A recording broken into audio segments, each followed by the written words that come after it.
This 2019 Moab, the one that I DNF'd but still finished, that's up there. But when you are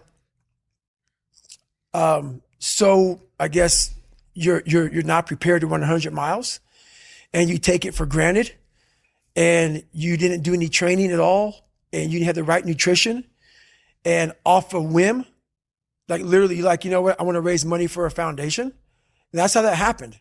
So I don't know if you know the story or not, but basically I'm sitting there, and the lone survivor incident happened where a bunch of, some SEALs died. I want to raise money for them. I went to training with most of these guys.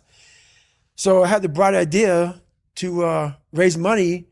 I wasn't going to do a hot dog or hamburger sale. I was going to do something that people would be attracted to. So I Googled the world's toughest events. And what comes up is this race called the Badwater 135. And it's a 135-mile race through Death Valley in the summertime. Now, I had no idea about ultra running. I didn't know what the fuck ultra running was.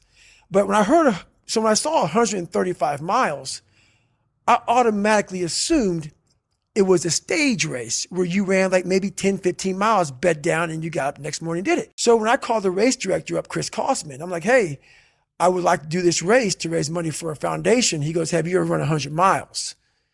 And I was like in a week, or like what are you talking about? He goes, no, like in 24 hours, because that's what you got to do to qualify. And I was like, is that even possible? Like I didn't know. So anyway, he goes, no, you can't get in my race unless you qualify. And I call him up on a Wednesday, and that Saturday, and I was a bodybuilder at the time. I did cardio 20 minutes a week on the elliptical trainer every Sunday.